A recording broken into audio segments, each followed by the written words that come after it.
Hello, everyone, and welcome to Chaos TV. I am Ross, and I'm here with Bev Hunkin. Hello, Bev. Hello. Now, this might be possibly one of the most scenic interviews we've ever done. Yeah, pretty spectacular, isn't it? It is. I mean, you're on the throne, which is a great start to any interview. Well, that's very true. And it's quite comfy, actually. I could quite easily get Get used to this into life. this. Yeah. So, I wanted to talk to you today, Bev, a little bit about. I feel like we know each other, but we don't. That's very true. Is I that- mean, I'm used to seeing you on the TV all the time, but you don't really know me except what you've heard, which may not be factual. Oh, okay. We'll get onto that a little bit more. So yeah, we sort of know of each other briefly, but I'd like if you could give me like a brief rundown of your involvement and your role within Chaos. That'd Yeah, be great. sure. I started with Chaos about 5 years ago.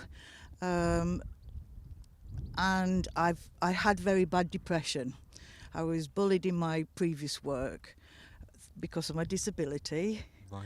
and I got hearing loss, and they just didn't understand. They didn't get it. An invisible disability. It's not Yeah. seen, so people forget. So I got very bad depression. And someone said to me, "Why don't you go down to Chaos?" And I said, "What's Chaos?" So they told me a bit about it, and they said it's this beautiful farm and you can just go down there and chill out. Take a book with you, do whatever you want, just go and chill out. So that's what I did for a few weeks. Right. Absolutely wonderful. And from then I volunteered, so I did a bit of volunteer work on the farm and around Mars House, like decorating and Okay. things like that. And then I was put on to Positive People to do a bit of IT work. And Bab said to me one day, "Do you fancy doing a bit of creative writing?" And I said, "Yeah, go on, I'll give it a go." So she said, and I was thinking, to do a blog. And I've never done a blog, so I thought, well, I'll give it a go. Yeah. So she said, "I've got some funding questions. I'm putting in a funding application. I've got a couple of questions. Will you have a go at them?" So I said, "Yeah, of course." Now, she didn't know, but I'd done it previously in a previous job. Oh. So when I forwarded the responses, she was a bit blown away. So she offered me a job, one day a week. Okay. So I did that for a while, and then 2 days a week, and then it went to 3 days a week, and then I'm now on 4 days a week, which I find is enough for me, Enough. because with my hearing loss, it's really quite stressful just listening to people and having lots of people around you. It's like it saps my energy. Yeah. So I have to have a Wednesday free so I can just relax, and then I'm up and running again for Thursday and Friday. So for 3 days of the week I research and write funding bids for Okay. Chaos, particularly around the farm. So like the potting shed, for instance, I got a grant for that. Right. Things like that. So I take great pride in looking around the farm and thinking, "Oh, I got that grant." That's me. Yeah. And then Friday, I run. It's a recycling group, but actually it's about mental health and wellness. Okay. So I love my job. It's like all my previous experience in different jobs have come together with Chaos, I love and I just that. love it. It sounds like there's going to be a recurring theme as well. When it comes to Babs, it always starts with a little conversation like, "Oh, do you fancy giving this a go? Or do you fancy trying this?" Yeah, And then in the best possible way, it then turns into that. just amazing. Yeah. Isn't it? That journey. And that journey. look at where you are now, and I know. Yeah, it's just great. in terms of the funding, that side of things, it's a huge role, and it's a very important role that goes on behind the scenes that people don't. Yeah, very much so. I mean, I tend to work a couple of days at home because I need the space Yeah. and the headspace to think, and you got to be quite creative when you writing funding Yeah. bids and come up with different projects. Um, I think that's where we're probably quite similar, because again, Babs reached out to me because through my sort of freelance work, I run a blog and do a lot of writing. Right. And I think Babs was sort of following along, and the next minute I got an email, do you fancy coming in and doing a bit of voluntary presenting? And then, 12 months down the line, I've now been sort of offered an official Yeah. contract. Oh, amazing. Just amazing. So everyone has to start somewhere, which I think is an important message that I think we want to get across today as individuals with disabilities. Yeah. But I think, particularly with Chaos, it's the acceptance with them. They don't sort of see you as somebody with a difference. Yeah. They embrace that, don't they? Yes. And I just feel so at home with them. And I know it's still an invisible disability. That's why now Hudson's my hearing dog, and part of his presence really, when he's wearing his bandana when he's working, people know immediately. Yeah. Because without him, people don't know. No. And then they look at you a bit strange when I respond to something that actually they didn't say at all. When it comes to employment and disability, there's a lot of social stigmas, and people make assumptions that either people with disabilities, they either don't work or they can't work, or they're just, they don't want to work. Exactly. There's a very negative view around disability. Absolutely. When it comes to that. So I think we both agree that when it comes to Chaos... Oh, they just welcome you with open arms. Yeah. Absolutely. They see the best in you, don't they? They don't see the difficulties. They see what we can be.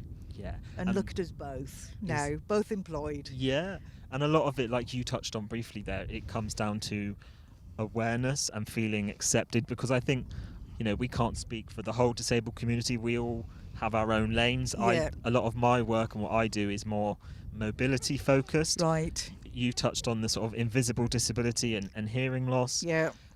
Awareness is very key, isn't it? Yes, and actually, I don't know about you, but it took me quite a long time to be upfront about my disability, because it takes a lot of courage, doesn't it? It does. Yeah. Filling out those job application forms, a lot of people, it's their choice to not be forward with their disability, whereas I've always had a very open, this is me, take it or leave it. Everyone's got their own way, but for Chaos it's never been an issue. You're employed on what you can bring to the company, regardless. That's right. Of that. And I think we've probably both got the values that Chaos, it runs through Chaos, doesn't it? Yeah. And I think that's what they look for as well, isn't it? It's true. And I think it's safe to say a lot of employers are almost, it sounds weird saying scared, because we're not that scary. A lot of employers are almost scared to employ people with disabilities because they think it's going to involve a lot of extra cost, expenses, training, equipment, exactly, building alterations. But we're here to say that actually that's not the case, because the smallest of adjustments can make a huge difference for someone. Yeah, completely. Is there anything in particular that Chaos have had to adjust for you that is really simple but has made a big difference? I went to Access to Work to see if I could get some sort of a support worker to help me, communicating in a bigger group. Right. And that took a long time, and I was so frustrated, and Babs stepped in and got that sorted for me. And then providing the support, the correct support worker that understands my deafness, understands that I mishear things quite a lot. So they've been really supportive in that way. Yeah. And also, I think most recently, for me, the subtitles on the TV. Right. It's like it's opened a new world to me, because I have to have subtitles. So I used to watch the TV, but I didn't really know what was going on. So now I do. Yeah. And it's just wonderful.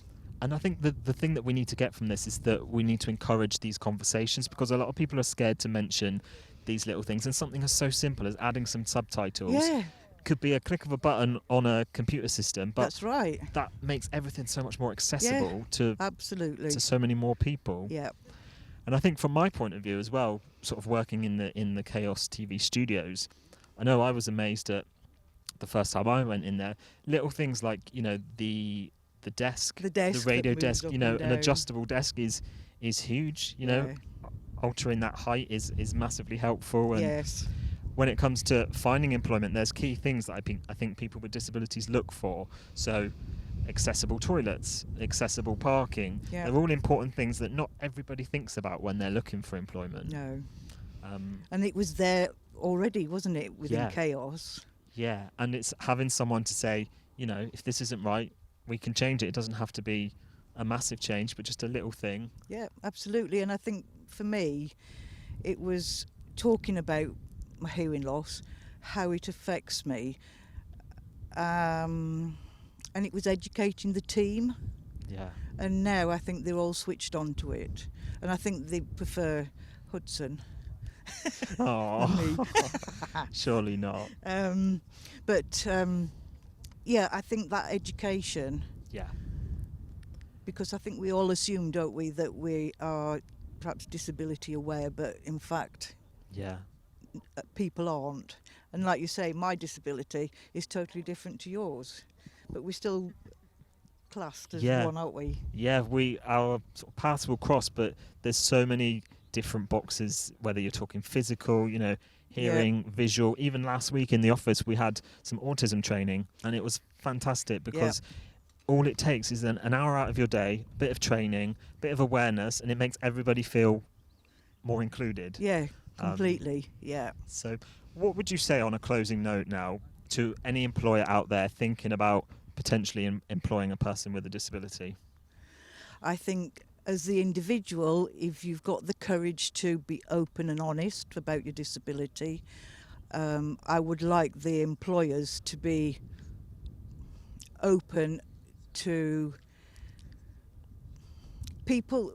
Certainly for myself and for you, Ross, you know, we're not just disabled, we've got our own skills, our own knowledge, and to accept us for that. Yeah.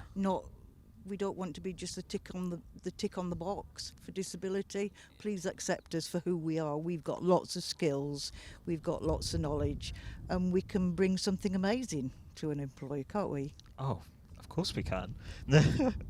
Bev, you've been brilliant. Thank you so much for joining me today. Oh, you're more than welcome. And Lovely to meet you at long last. At last, there we have it, guys. We're talking disability, employment, and what better setting to have it in. We will speak to you soon.